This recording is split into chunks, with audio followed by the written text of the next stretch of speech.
right. Well, it's a great pleasure to introduce Nicole Aretz from the Oden Institute for Computational Engineering and Science at UT Austin. She accepted to give a talk in our NAGRAM seminar, and we're very grateful for that. And today, Nicole is gonna talk about reduced basis approximation for variational data assimilation under model uncertainty. Nicole, the floor is yours. Thank you. Yes, thank you very much, and thank you so much for inviting me. So I'm gonna present on some work that I did as part of my PhD thesis that has grown over the years. I put my main collaborators here as Martin Greppa and Karen Veroy. But there are actually a bunch of people who are involved in this work in the course of time. One person I noticed I forgot here is also Peng Chen, who is now an associate professor at Georgia Tech. But also there's Francesco Silver, he is a PhD student in Eindhoven. Helen Becker, she was the first master thesis student now that I've co-supervised. Denise Degen is a former colleague of mine who is now a postdoc at the Geophysics Institute in Aachen. And to give you an overview of all the things that I've planned for this talk, I don't know if you go or will be able to go through all of them, but basically I have one big picture in mind, and then we're gonna look at certain subparts of it. And a big part of that is how to do variational data assimilation when there is model uncertainty, how to do it fast, because if you have model uncertainty, you need to repeat the inversion process. So that's these first two sections. Then we take a brief look at how to go from there to parabolic problems, because initially I pose everything in a steady state framework. Take a closer look at the role of the adjoint. This is our most recent work that we are right now in the process of publishing. It was the work with the Helen Becker, so the master thesis student. And then if we get time for it, I have some optimal experimental design work that I'm excited to share. So with that, let me give you the big picture. So if the way I think a lot of, let me just move the camera.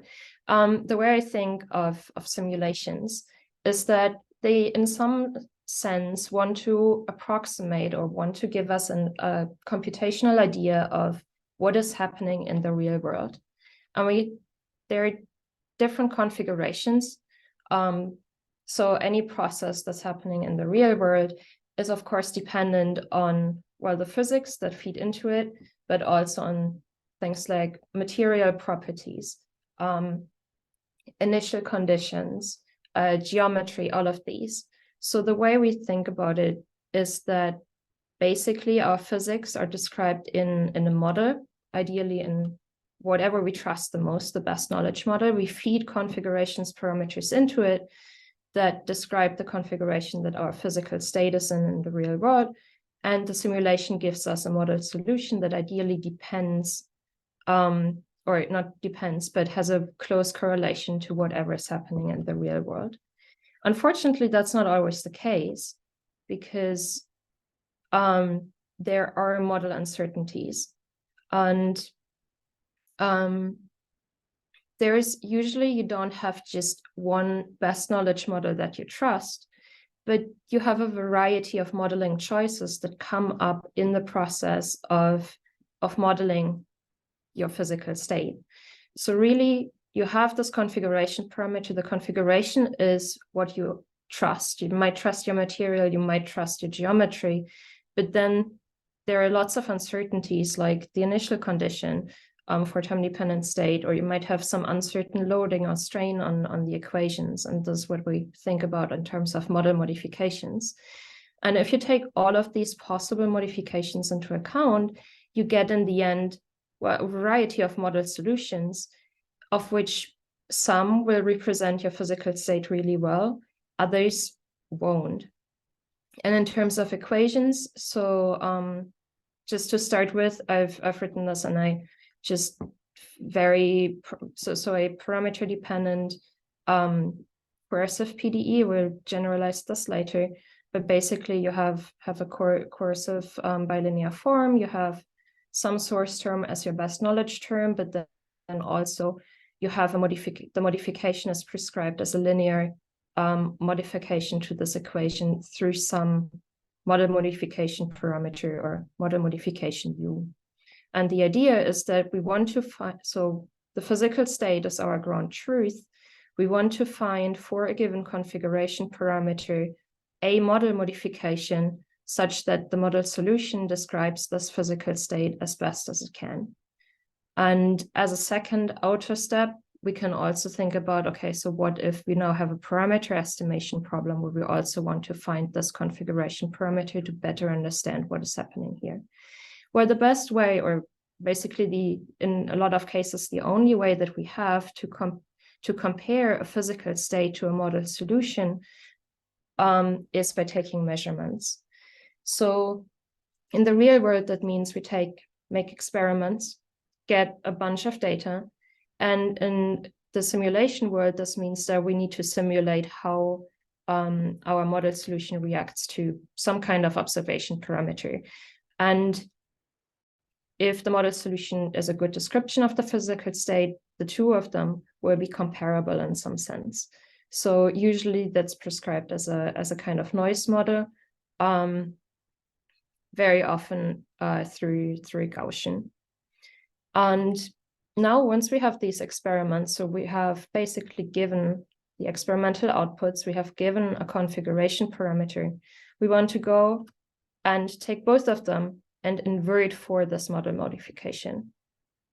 And to do this in a steady state variational data assimilation framework, the typical way, or a very common way to go, is with the 3D VAR method, where you're basically taking the misfit between the data. So D is the data of the experimental outputs.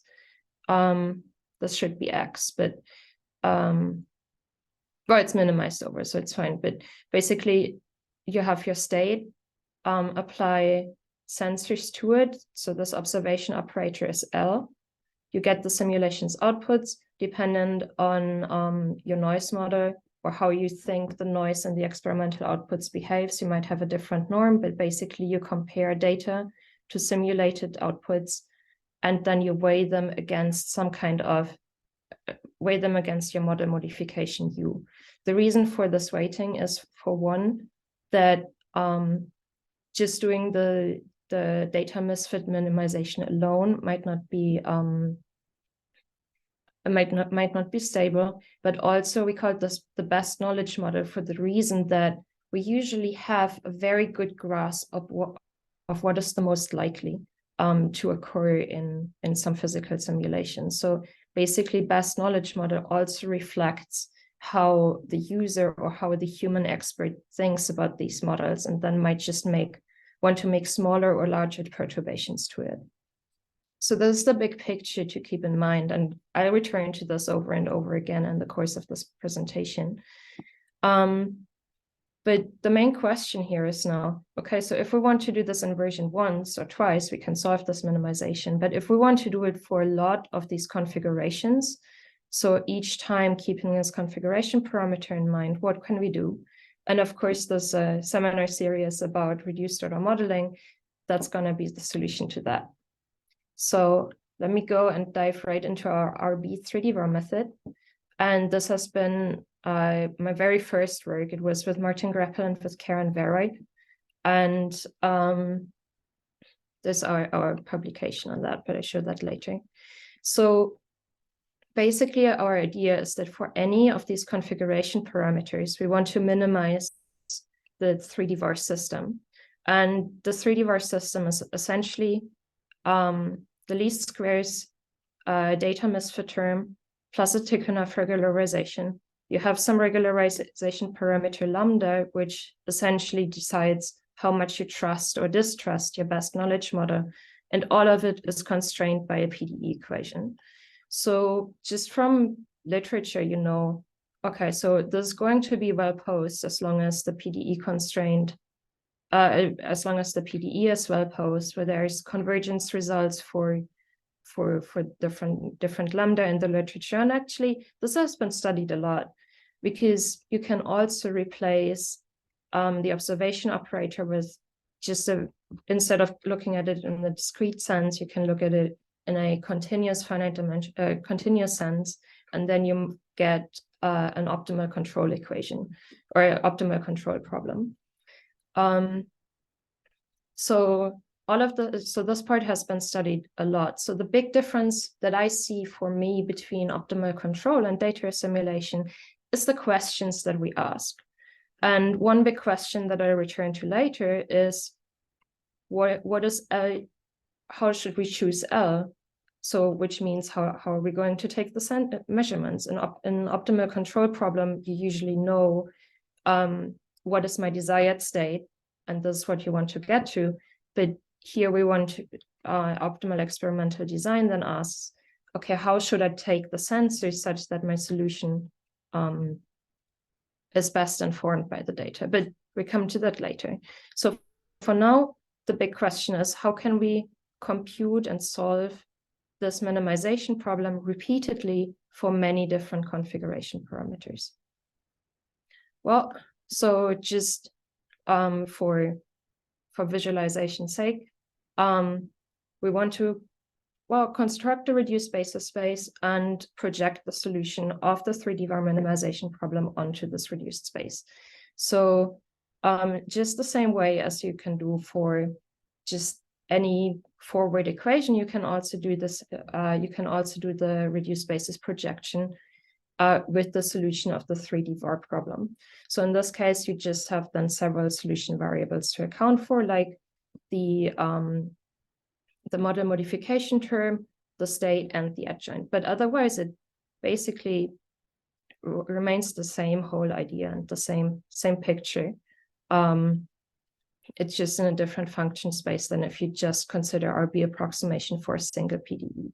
And the idea then is that we have the offline training phase in which we compute the 3D var solution for different parameters. Once we have a reduced space together, we can construct the reduced spaces 3D var minimization, and that one is going to be able to, we're going to be able to solve really, really fast. So, so that's so far in terms of equations. That basically means that we replace our full order spaces with reduced order spaces. Everything else remains the same. And since this has a completely analog structure to what we had in the FE 3D var case, we still inherit stability from it as long as this equation is going to be well posed, we know that the whole RB 3D var method is going to be well posed. So just for a coercive problem, there's going to be no issue at all. If we have a Petrov-Galerkin equation, which all of this generalizes to Petrov-Galerkin really well, there is some issue where we need to be careful with the test space, because the test space needs to, on the one side, account for substability, but on the other side also be good to approximate the adjoint. But I recap on that a little bit later. So this whole framework can be implemented in an offline-online efficient way. We do have an a priori error analysis, but I'll address it later. For now, let me show you our a posteriori error bounds, because you can think of it that this equation is going to have different solution variables. There's on the one side, you have the model modification term, you have the reduced state, you also have the data obtained at the reduced state, but there's also just from this whole minimization framework, you're going to have an adjoint solution variable as well. So basically, these are the 4 error variables that we are looking at. And then if you take the KKT conditions of the 3D var minimization problem, you get and then plug it all in and work out the stability conditions and so on, you get some residuals. Don't worry about keeping them in mind. So basically you have R stands for residual, and then you have just residual for different equations. But all of these the norm of these you can compute just as in standard RB with an offline online decomposition. And once you have your residuals, we have a posteriori error bounds. And I know that these bounds, because they're fairly similar to the alternative approach that Martin and Karen presented in 2018 for an optimal control problem. I know that they've gotten the feedback that they sometimes seem a bit complicated, but really, if you take a closer look, there are two terms, A and B, and they depend on the residuals. The residuals are straightforward to compute when you have some experience with 3D spaces. You have a stability term. This could be replaced by your coercivity constant if you have a coercive problem, the norm, and that's pretty much it. So you have these two terms, and then you get the error bound both for the model modification and for the data very simply from that. And then once you have these two, you can also get the errors for the state and for the adjoint, then using these the previous two upper bounds, and again, a residual term. So it's of course a little bit more effort than implementing the standard coercive reduced basis error bounds, but for the solution of a linear system, I think it's still doable once you have like all of the ingredients together. So with that, let me show you some numerical results for test problem. So here we looked at a thermal block where we basically have a steady state heat conduction problem. The material or the configuration parameters are the thermal conductivities on the different subdomains of the thermal block. And we have an inflow here at the bottom. However, we pretend that this inflow is uncertain and we don't actually know what it is. So the idea is that we have a parameter estimation problem statement where we are given noisy measurements, or we are given measurements at different positions of the thermal block. And these measurements are not point evaluations in this case, but these are like integrals these are Gaussian sensors where you have an integral over the state that is convoluted by a Gaussian. So basically you have an unknown configuration parameter. You have an unknown Neumann flux function, and both of these give you a state that is also treated as unknown. So in this case, we do have the solution, but we treat them as we want to recover this one. And the goal is now to first do for any parameter, we compute the 3D VAR solution and then compare the data of the 3D VAR solution to the experimental data to then decide on a configuration parameter that best fits these observations. Of course, that means we need to minimize over all of the configurations, and that's expensive, so hence the reduced basis approach. But just to give you an idea of how this 3D VAR solution behaves, so here the dotted line at the bottom is our best knowledge model. The U true is the sinus curve. We're working here in a smaller space, a 4-dimensional space of polynomials, such that we are actually not able to reach the true model modification explicitly. We did that, or we basically put this a restriction in such that we do work in a framework where we don't such that we can actually cover the case that our physical state is indeed not perfectly represented in the discrete space. So we do have some noise-free limit, but also a projection term. They are very close to each other, so I didn't put them both in. You couldn't tell them apart. But basically, the configuration parameter or the regularization parameter lambda that I mentioned earlier, the larger lambda is, the closer you would want to stay as your best knowledge model, because that's what you trust. On the other hand, if you make it smaller, you trust your best knowledge model less, and you're closer, or you will get closer to realizing the true the data, and thereby converge towards whatever your noise-free limit is, which in this case is very close to our true model modification state. And then at some point, the parameter or regularization parameter can be small enough such that it basically converges if you have enough data for it to converge. And in this case, we chose our sensors in a way that we know that our noise-free limit or our limit is fairly stable, such that we converge quickly against it. So with that, basically, let's look at the reduced basis approach. And what we did here was not the classical way of computing the reduced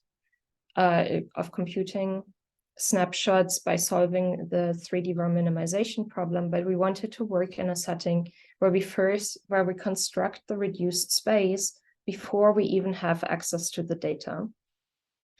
And in fact, we wanted to also choose our sensor positions as well. So what we did was we did reduced basis approximation first for the state equation, then had our sensor selection algorithm run over it to select our observation operator, which in this case, so the sigma, if you remember it from before, which basically weights your noise. Here we used a covariance matrix that was based on the Riest representations of these different sensors.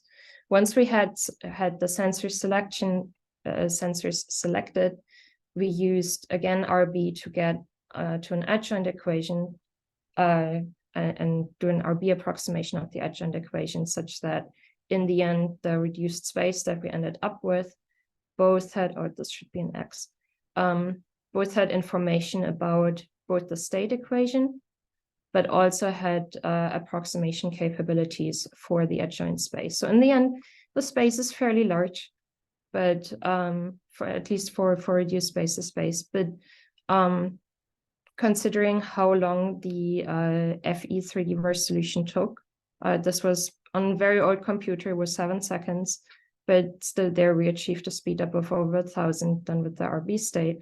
And now we've rerun these experiments on faster computers very recently, and we had basically the same speed up. It just all became a bunch faster. So all of that is still good. And yeah, so looking at the minimization for the parameter estimation problem, we then basically see that as we decrease lambda and put more effort onto or more trust into the data than we do it on our best knowledge problem and then run this minimization problem, we do converge almost, because we can never reach it as exactly, but we converge almost to our true solutions or our true parameters. But if we do it with FE on this computer back then, this was 25 to 28 minutes. Whereas with RB, we could run this below 1 second, which is basically the big justification also for this big offline cost that we saw here initially, that one's basically taken care of as soon as we run this parameter estimation problem. To give you an idea of the error that we had, so this is now the error plotted over the dimension of the model modification space. So I said in FE, the model modification space has dimension 4. And because we have the true model modification as the sinus curve, we know that we're not gonna, or a big part of the information is contained in this fourth mode. So we know that for if we restrict the reduced basis methods to only the first 3, then there's going to be a big error. So that's basically why the error is more or less stagnant up here and then takes this big jump downward. So we have plotted here the true error and the error bounds, both in mean and the maximum. And we see that actually it's very, very close for where both of them are close together for when the error is fairly large. And then just as the error jumps to 10 to the minus 11 here, we do have a big efficiency or deficiency in the error bound approximation. But that's because at this point, there are issues in the computation of the residual, because at this when the error gets so small, round-off errors in the residual computation are going to take over and dominate your error bounds a lot. So by having our error bounds on the order here of 10 to the minus 4, 10 to the minus 5, we're actually quite happy with those. So this is the plot for the model correction. We have the same for the state. We see the same behavior in this case with a little bit worse efficiency. The efficiency actually of the error bounds depends a lot on which regularization parameter you use, but it's still tracking the error fairly well. Here now we have the data reconstruction, so the sensor measurements of the 3D VAR reconstructed state. Here we actually see the errors are tracked really, really nicely up to, again, the point where round-off errors take over, and the same more or less for the edge joint, where we're tracking everything really nicely. So I really like working with these error bounds because they give you individual error for all of these solution variables, and you can, since all of these different errors are codependent, so you will not be able to decrease the error in the state or in the model modification without decreasing the one for the edge joint. They give you a lot of control and insight into what's actually happening.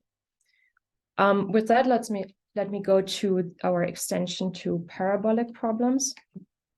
I do this one very quickly because I'm very excited to talk with you about the role of the edge joint.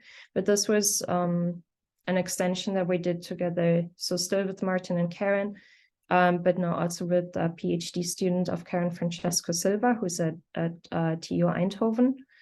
And the idea here was that, looking back at the picture that I showed you initially, now our models are no longer steady state equations, but they are time-dependent problems. So you can write them as just your modeling equations. And how do we go from there? Well, if you have them in the strong form, that's not quite the same framework that we've been working in before, but very fortunately, there is the reinterpretation of the strong form parabolic problems into a weak form that was introduced by Schwab and Stevenson in 2009. And once you basically plug your equation in and get the weak form for it in space and time, then so you have basically space-time spaces, then you get a Petrov-Galerkin style setting. And once you have that, we can just apply the same RB3D VAR framework in the Petrov-Galerkin, post in the Petrov-Galerkin setting, but the generalization is fairly straightforward, and you can apply the same reduced subspace methods. You have the affine decomposition, so the error bounds will immediately carry over if you do the minimization over the space-time parabolic problem, and then you basically get a RB4D VAR out of the RB3D VAR system for free. Or at least that's what we thought until we started implementing it. Because what hit us a little bit in the face was the computation of the Riesz representation.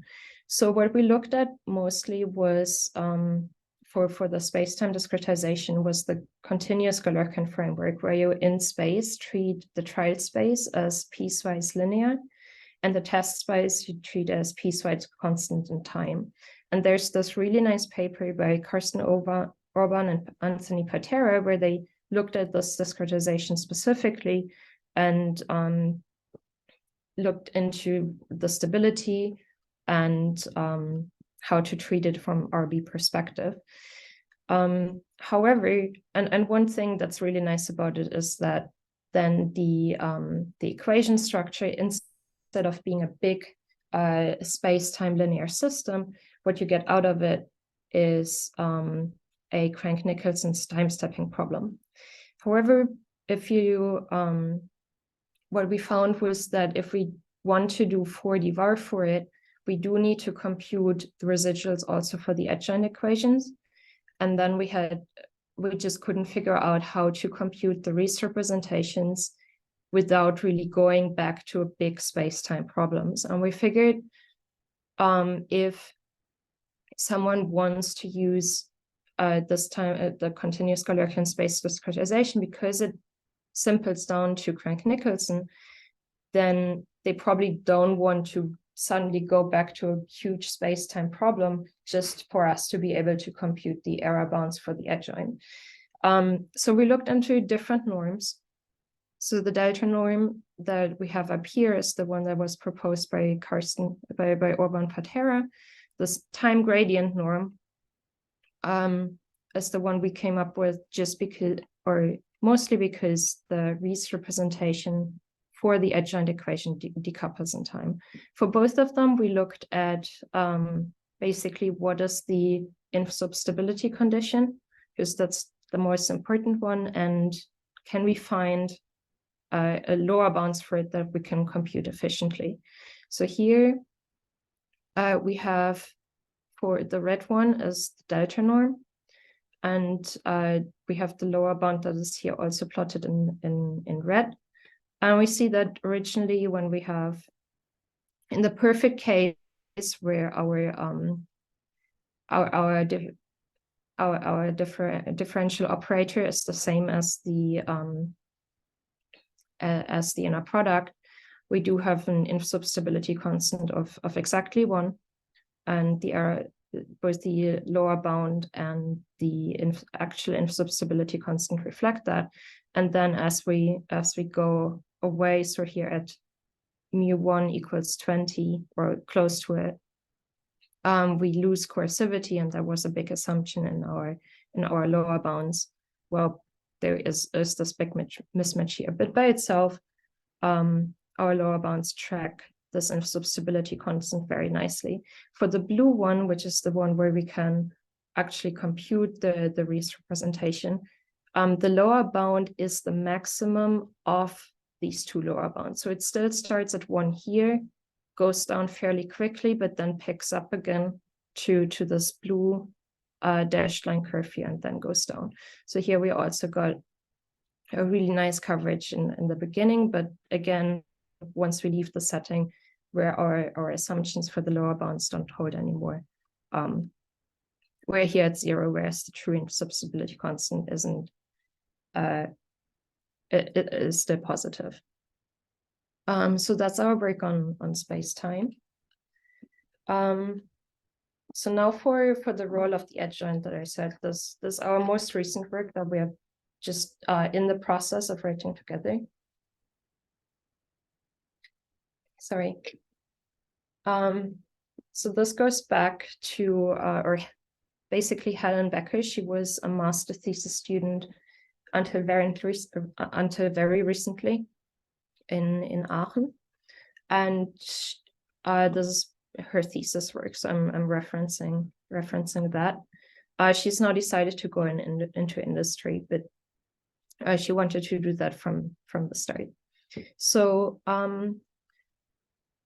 we go back to our 3D var problem statement, or that we had from before. And one issue that we had in RB3D var for it is the role of the adjoint. And that's something you might also have heard about in optimal control, which is that all the solution variables and the errors in them are very interdependent, meaning that my error in the model modification is not only going to depend on how well can I at best approximate it in my reduced space, but it also depends on on how well I approximate my adjoint variable. And for the state, okay, so it depends on, of course, how well can I at best approximate the state, but also on the model modification, and then the model modification in turn depends on the approximation of the adjoint. So when we construct our reduced spaces, we need to make sure that we can always approximate the adjoint very well. And that means in a lot of cases, for the coercive setting, what you typically do is that you get snapshot information both for the state and for the adjoint and merge them together in one space. In the Petrov-Galerkin setting, you have your trial space informed by the snapshots of the state, your test space informed by the snapshots of the adjoint. But then in order to get stability of the reduced problem, you need to enrich both spaces in a clever way such that you continue to have even a stable reduced problem. In either case, the RB space that you get out is about twice as large as if you only put in your forward approximation space or your state space alone. So if you think about it also, that then when you have the minimization, you basically have a system or a big linear system, both in the state and in the adjoint, that in the end it makes your number of degrees of freedom go up to 2 times 4 than you, or times 2 as you originally had. So we thought, what can we do about that? And I think I'm getting lower on time, so I'm going to skip through this a little bit faster. But if you recall from our B theory, and if you don't, here's it. There is this primal dual RB output approximation method, where you have a sensor measurement of a full order state, and you want to approximate this output as best as you can. The straightforward approach is just to construct a reduced space, approximate the state in your reduced space, and then apply the sensor to your reduced space or to your reduced variable. In this case, you get what we call a linear kind of convergence of this error that you get out. With the primal dual approach, you additionally solve a dual problem, which is informed by the sensor itself and has a separate reduced space. And once you have this dual solution variable, you can use this one as well as your previous primal solution and the residual to basically have a corrected version of the reduced spaces output. And if you then do an error analysis, you will see that we have some kind of quadratic convergence in the sense that the error in the output approximation depends both on the error in the state as well as the error in the solution variable.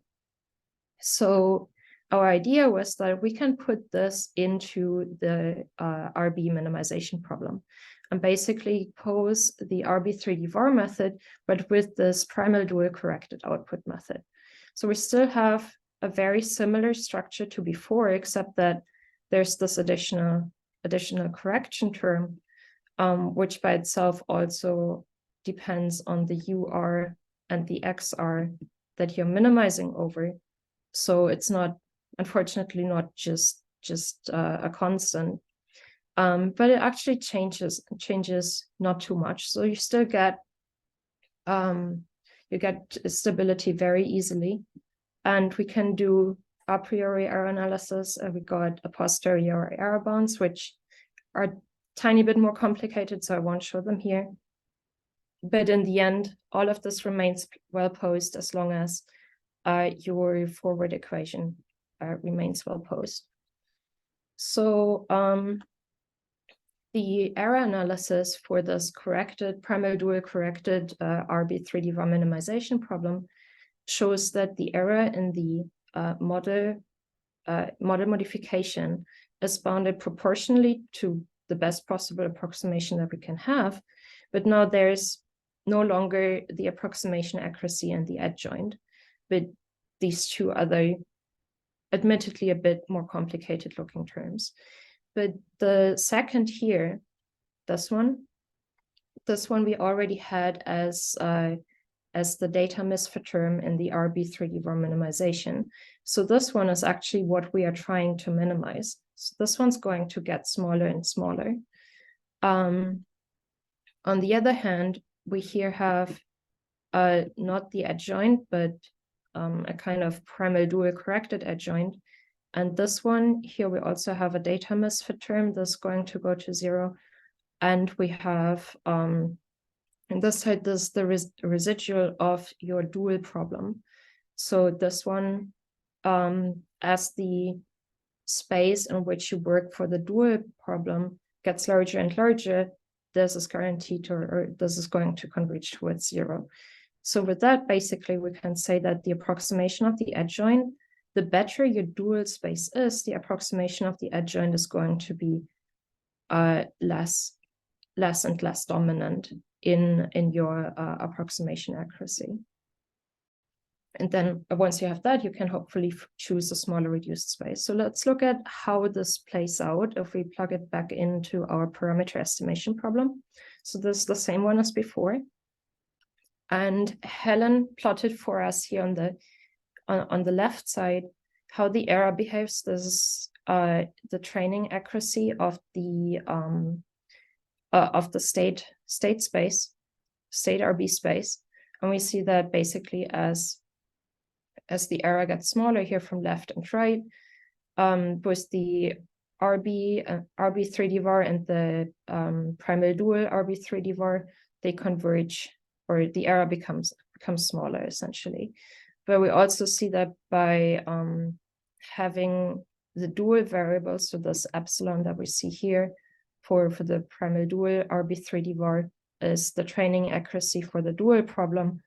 By having this the smaller and smaller, we see that we also improve the accuracy without changing the state accuracy that we see, the state accuracy. In comparison, so this one was still with the adjoint approximation. So yes, this epsilon is both for the state and for the adjoint. Here on the right side, we no longer have the adjoint approximation. So this training accuracy is really only for the state. In this case, we see that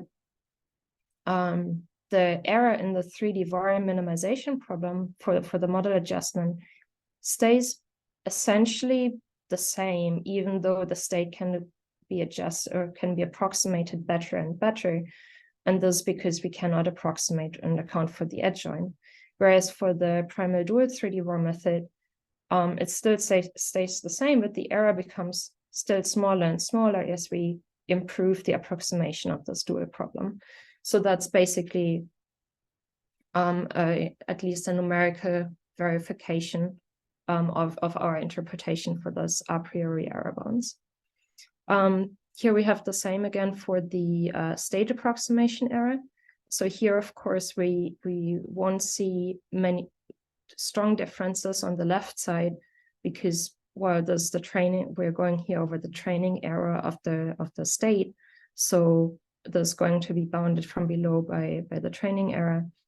But on the other side, we see that if we have no adjoint approximation, then with RB3D-var alone, we're gonna basically stay where we are from the start because we're not accounting for the adjoint. Whereas if we have the PD or primal dual RB3D-var problem, we are indeed going down as we improve the accuracy of the reduced space or of the reduced state space. So this is something we're right now writing up Helen, Martin, and me to basically submit soon.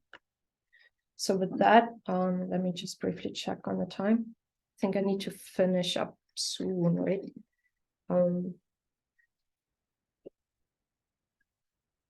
Yeah, okay.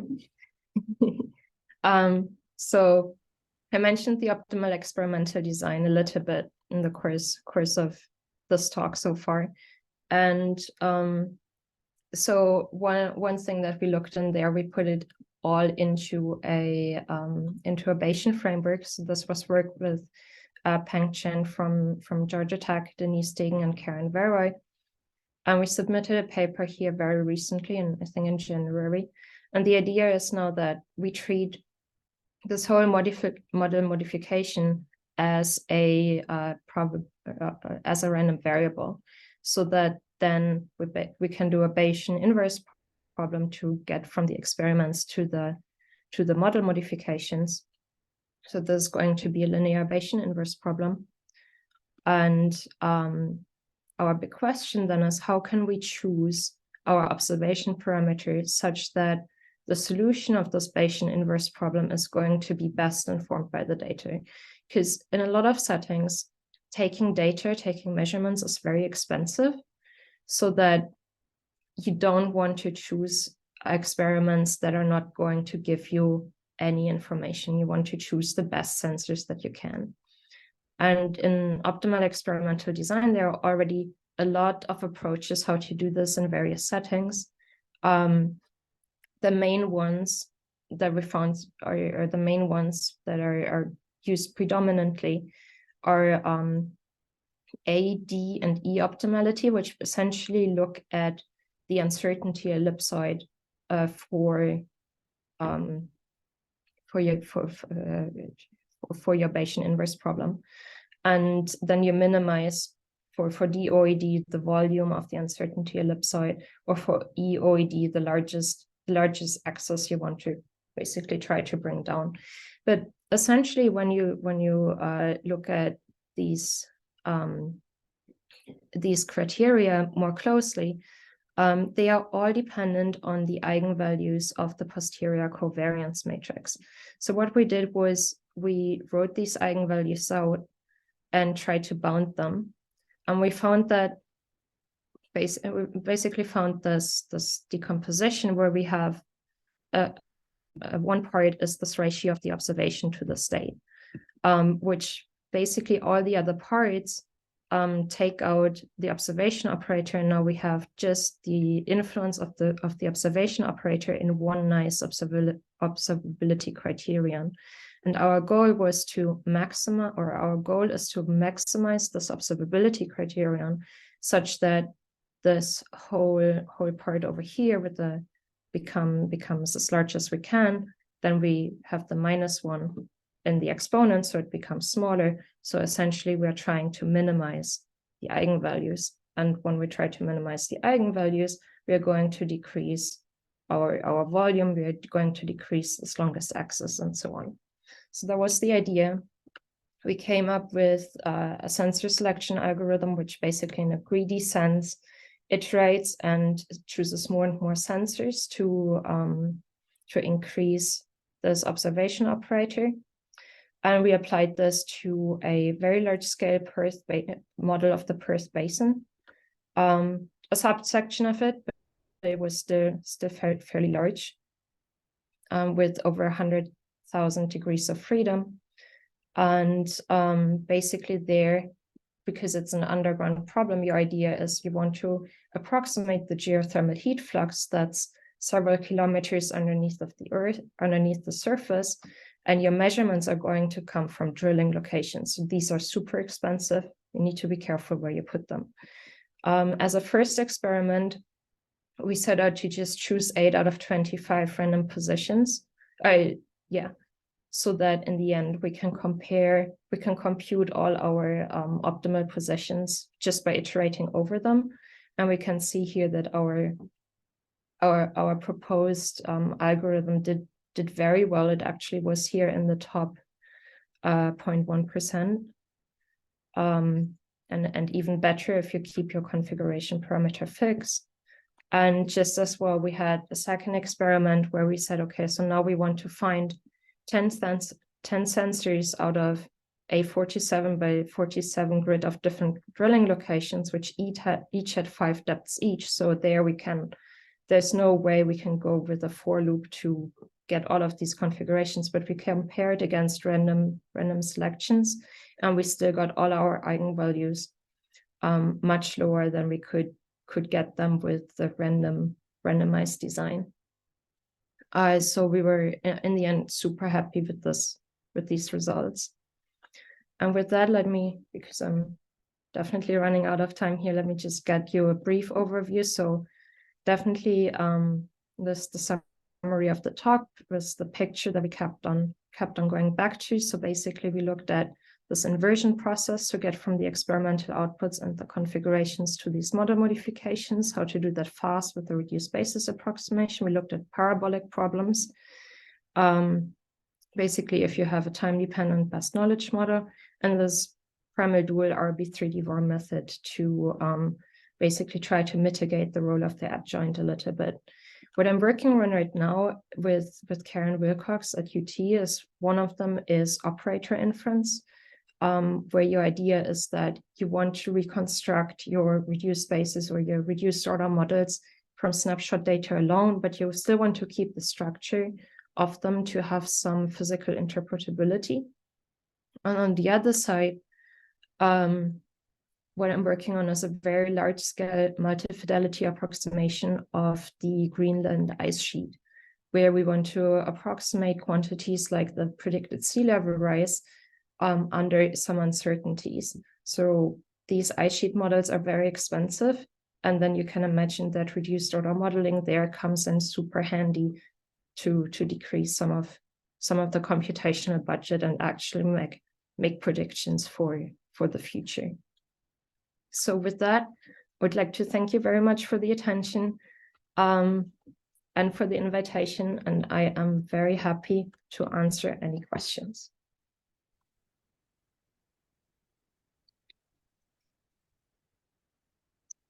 Thank you. Thank you very much, Nicole. I really enjoyed the presentation. Thank you. Excellent. So any questions from the audience? You can raise your hand or just unmute yourself. I do have some, I always have, but if there's anybody, well, maybe I should start. Maybe I can start with one. Okay. So, all right.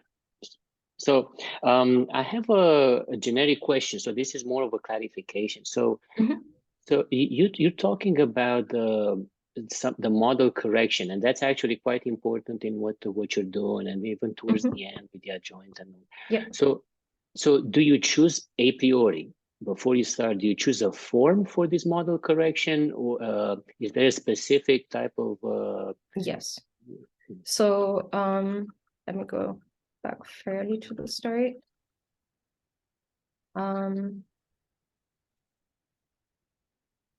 Okay, I really should have clicked on it.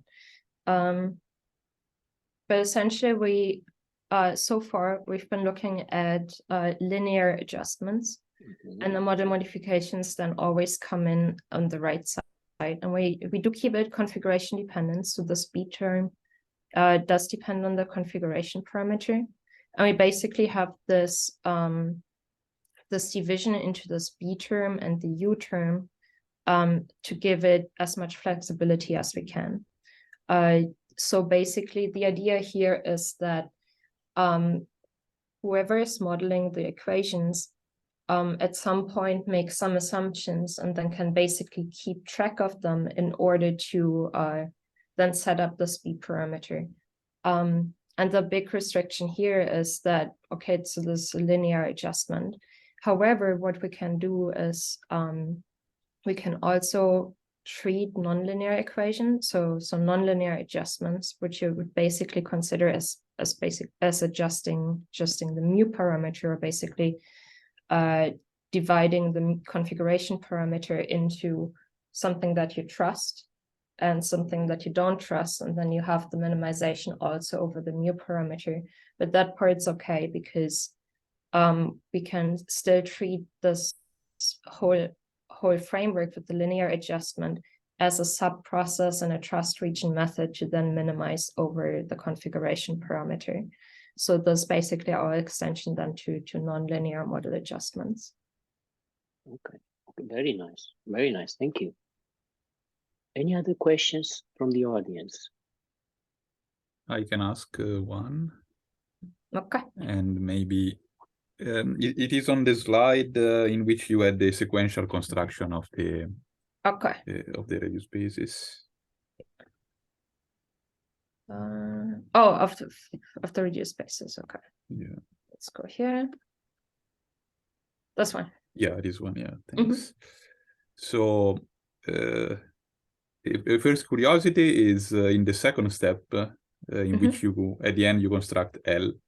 Yeah. Was this construction similar to the final part of your presentation? Yes. In the sense that, for instance, do you decide a priori on how many sensors do you want to have, or do this number and the sensor location come out of this stepwise construction? Okay, so 2 parts to this question.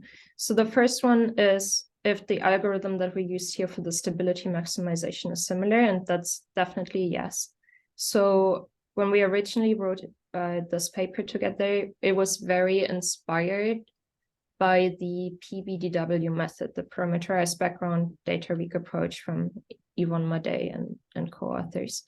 And our initial sensor weights that we had was also inspired by the Riesz representations and how they interact with each other. So that was basically the covariance matrix that we used in this example. And then we could very easily adopt the inf-sub maximization algorithm that they had in PBDW to this setting, just with a tweak to make it parameter dependent in addition, to fit it to our framework. But we basically could take the greedy OMP algorithm and adjust it to this setting. And then over time, what we've done is we've extended the interpretation of this problem to the probabilistic setting, and then also took the sensor selection algorithm and placed it in this probabilistic setting, such that we could one, generalize it to just arbitrary covariance matrices, and B, to put it into this framework that is very well known from the inverse problem community of AOD, DOD. They have basically a whole alphabet of different optimization criteria, optimal experimental design criteria. And we really didn't want to have our own separate thing somewhere, but be able to have a basis for communication. So that's how we this part generalized it to the future. For the sensor selection algorithm, I can just skip there. So I ran over this very quickly. So we have 2 options, which is one that basically we have this observation criterion that we want to maximize. So a priori, we could choose a threshold and then just greedily increase the number of sensors. So you start with 1, you go through the loop to compute the worst observability, select the next sensor, look at the configuration, because here we still have this configuration dependent setting where we want to choose one set of sensors that are still good to apply for a bunch of different configuration parameters. So you have like a double minimization maximization problem. But essentially you can choose a threshold and then have the algorithm decide when to stop. You can also choose just a number of sensors that you want to choose, which is what we did then later in the examples, and say, I want 10, and then please stop after 10. There's also a pre-processing step or post-processing step that you can do, which is a swapping greedy algorithm, where you say, okay, I want 10. These are the initial 10 proposed by the algorithm, but that was in a greedy manner. So now we can try to swap out some of these sensors to basically just move them around a little bit to make the result even more optimal. So that goes back to work that Omar Gattas did here with Pang Chen and Kei Wu and I think Tom O'Leary. Yeah. Okay, thanks. Sure. Any other questions for Nicole? I mean, Ryan, if you want, I can ask a second one. Yes. Still, okay. It was still on the same slide as before. Okay. But you don't need to go back to. Okay. To okay. that. All right. And my curiosity in there is this. You call it sequential, stepwise? I don't remember. Approach. Stepwise approach. Stepwise. Do you expect that it could be used in other problems with a similar structure, say, for instance, a saddle point structure? I don't know, for instance, I'm thinking of a Stokes problem or a Navier-Stokes problem. Would you be advocating to use this sequential procedure there or not? Because typically we don't use it there.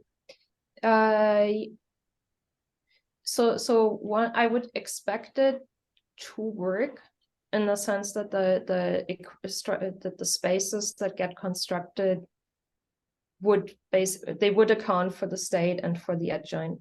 However, the adjoint space gets very large because basically you are constructing for each sensor, you're essentially solving a dual problem.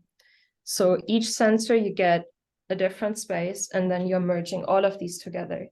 If you go into a setting like optimal control or a Stokes problem, what corresponds to the sensors that we have here would then correspond to, say, an integral over a subdomain in optimal control, or a different equation in the, I think with the pressure probably for the Stokes problem. And then basically you go from a handful of sensors for each of which you do a reduced spaces approximation to finite element scale number of basis functions that you are treating. So no, that's gonna be way too many states to do, and then you put all of that together. But at least in terms of both of Stokes or optimal control, I don't think that's necessarily needed there, because when you solve your Stokes problem or when you solve your optimal control problem, you already have all the ingredients that you want there. Whereas the reason we did the stepwise approach in optimal or for this problem was that we said we want to basically construct a reduced space at home and then take the laptop into the field, drill some holes, or like go into the lab and take some temperature measurements, and then at the click of the button be able to compute this reduced solution. So we wanted to be able to account for all of the data. So we could not take just the RB3D or could not take the FE3D var solution to inform the reduced space, because the FE3D var solution already depends on the data. But in optimal control or Stokes case, or just set point problem in general, you would usually not have this issue. Okay, thank you. Sure. Any other questions? Can I ask one more? Sure. Nicole. All right. So I really like this, and I always like this RB approach of providing rigorous bounds, and I agree with you. Like these a posteriori bounds are really nice.